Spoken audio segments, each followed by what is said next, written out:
Hi, hello everyone. Ayan guys. Si Masato is having a fever. Tapos, ano pa siya fever niya guys? Yesterday pa. Almost 24 hours na. Yesterday 4 p.m.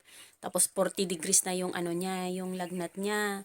And then, now 6 p.m. na. Still 40 degrees. So, I'm just worried na. Mostly, pag nagka-fever sila guys, hindi ko yan, I don't give them a medicine right away. I just, yung turmeric powder, I'll make it a tea, and then nilalagay ko siya sa guys, sa, nilalagay ko siya sa kasi I'll bring her na, bring, na, ganito siya guys. Ayan. Yan, nilalagay ko siya dito para,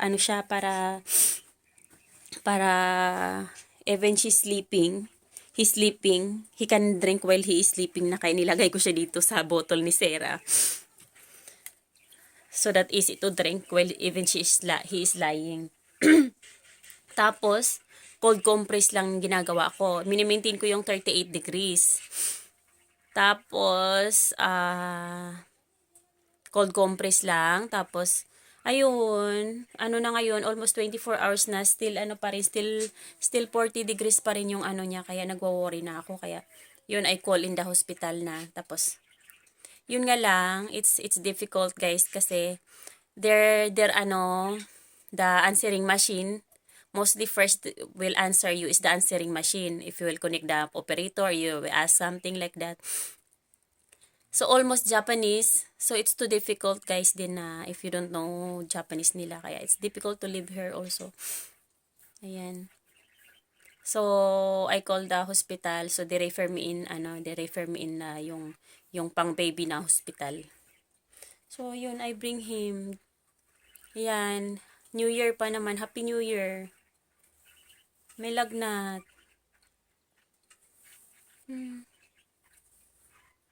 It's too cold outside pa naman. Ayan, pupunta na kami sa hospital, guys. Ayan, si kuya. Magna-navigation lang ako. Kami lang dalawa. We are two only. Si Yukong, and then si ate. Ayan, I left Yukong to her ate there in the house. And then Machang and me only will go there. Leave the place. Ayan, 15 minutes to go there. Ayan, kaming dalawa lang ni Machang, guys, papunta doon. Kasi si Yukong, iniwan ko na doon si Yukong. I'll put this one, oh. Iniwan ko na si Yukong doon sa ate niya. So, ayan, punta na tayo sa ospital, guys. Ayan, guys. Actually, it's my first time, guys, to go there. So, I don't know. So, I'm using the navigation only. Pag walang navigation, pag walang Google, nako, I don't know what to do.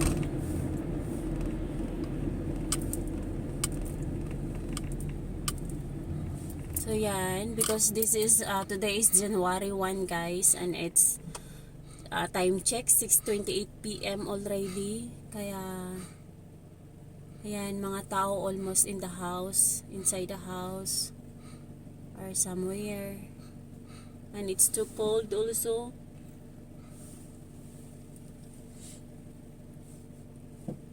Ayan, I don't know this hospital. It's my first time to go there. And me only and Machang. Diba? Kala nyo, nagtatapang-tapangan lang ako. Because no choice.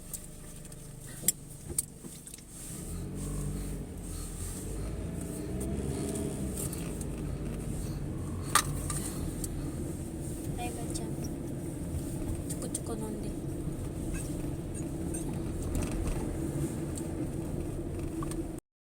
Yan, 5 minutes more to go. We are there na. Thank you, navigation. Navigator. Thank you, Google.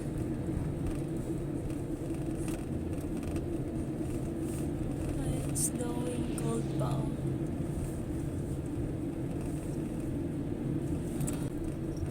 In 300 meters, turn right. Turn right daw. Thank you, Google.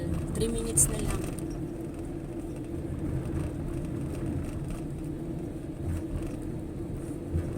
And then we are there na.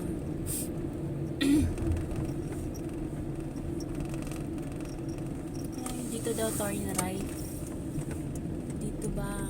Ayan. Turn right. Hindi eh. Saan? Where? Dito ba? Ayan, maybe here. In 400 meters, turn right. I'm not. Buti na lang tama yung choices ko. Kasi pa V siya. Pa V. I don't know where where I go.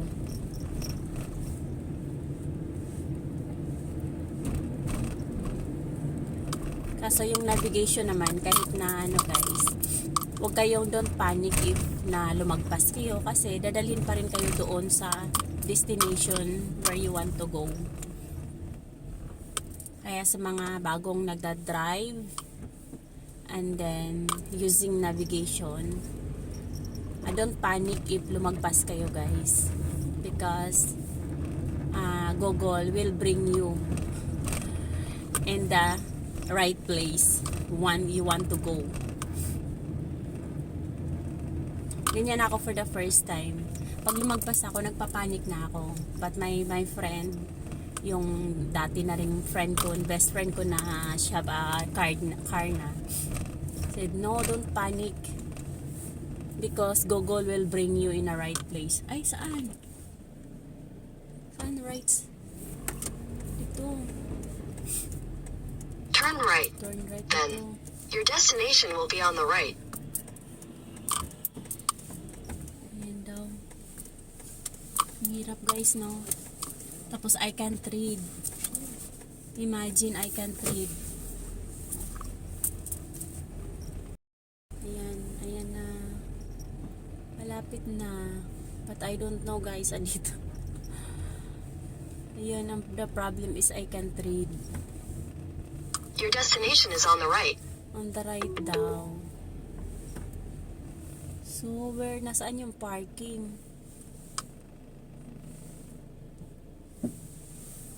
Dito? Can I get inside? Where is the parking? Baka tayo. Back tayo. Ayan guys, oh. I don't know where. Nasaan yun? Right side daw. Saan ba? Wala namang facilities dun. Saan ang parking? Sa navigation ito eh. Saan yung parking? Diba ang hirap? Oh, maybe this one is the parking.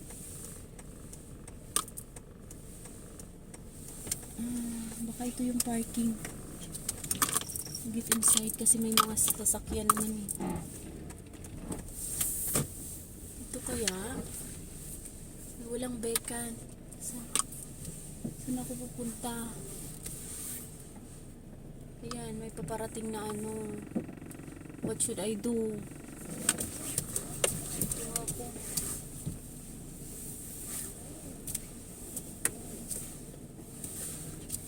Ayun, baka dito. Maraming tao sa loob eh. Mag-park muna ako ha. I will park here. May vacant naman eh.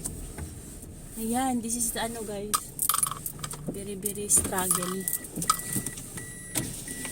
Saka ito. Diba? It's too difficult kasi you don't know, you can't read. Pero God is good, diba? I don't know. Parang feeling ko lang. Sabi ko feeling ko dito. Feeling ko dito. Diba? How God is good. Pero I'm not still sure ha. Pero maraming tao sa loob. Oh. Tingnan mo, diba? Look in the front guys. Oh. A lot of people. Baka ito nga.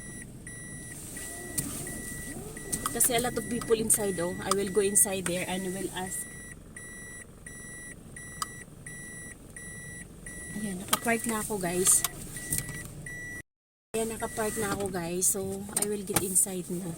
Iwan ko muna si Masato dito. And then I will ask if this is really the place. Tara, punta tayo dito doon guys. Ayan, iwan ko muna si Machang guys sa car. Tapos magtatanong ako doon. I will ask first if this is the hospital. You know, maraming tao. Kaya tanong na natin if this is the hospital. Diba, oh, I cannot open. It's written by Japanese and I don't know what it means. Pero may arrow dito daw. Ah, baka dito, yun. this is the struggle. And look again, oh. Look again, it's Japanese again. I will ask inside. Yeah. Guys, oh look. This is the papers that let me to what do you call that? To sign. And it's written in Japanese only. Ayan. Ayan, ito lang yung ma-read ko guys. That one, the name. Ayan, address. I remember only. Ayan. Look, oh, almost always Japanese. Japanese, right? So, I will get back inside. I'll bring Masato na there, guys. I need to bring her there. Him there. Here nang here ako. Ginawang babae. Ayan, tara na. Let's go na, Masato.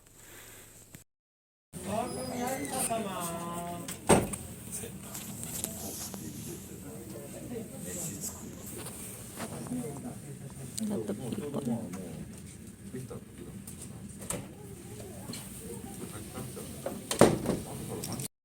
Ayan na guys, galing na kami sa ospital guys. So I can take a video inside kasi magagalit yan sila. They will angry guys if you take a video. They can find you that you are taking a video to them there. Kasi privacy, ganon. Kaya hindi na ako kumuha ng video. Ang daming tao, a lot of people, even it is New Year guys. And then, ano siya, positive, influenza A, positive siya. Nahawa siya sa, ano niya, sa kayukong. Si Yukong 5 days ago have a fever guys, influenza A+, positive. So, ayan. So, because it is Japanese also guys, ayan, Japanese siya. So, sinulatan ko na siya dyan, drink all 2 times a day. Need to drink this one all for influenza.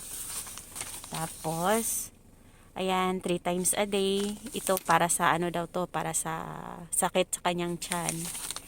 Tapos, ito naman, pampababa ng ano, lagnat. If his fever is 40 degrees and he is not feeling well, need to drink this 1-2 times, 1 time a day. Every 6 hours yan guys. Ang gap niya every 6 hours. Ano ba yan? Every 6 hours ba to?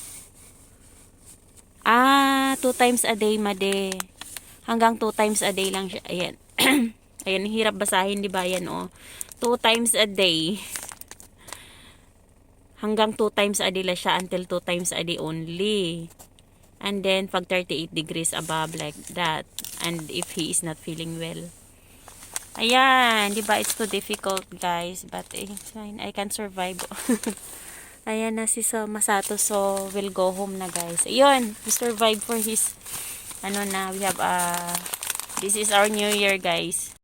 Ayun, ang hirap-hirap, di ba? Ang hirap-hirap, guys. It's so difficult because I can't understand the language. Difficult language. But, it's fine lang. Nanto kanaro. Tawag sa Japanese nila, nanto kanaro. There is a way still like that. So, yun. That is my life here, guys, in Japan, guys, as a foreigner. It's difficult, but it's fine. You can survive. You can do everything. So, that's it. Thank you for watching.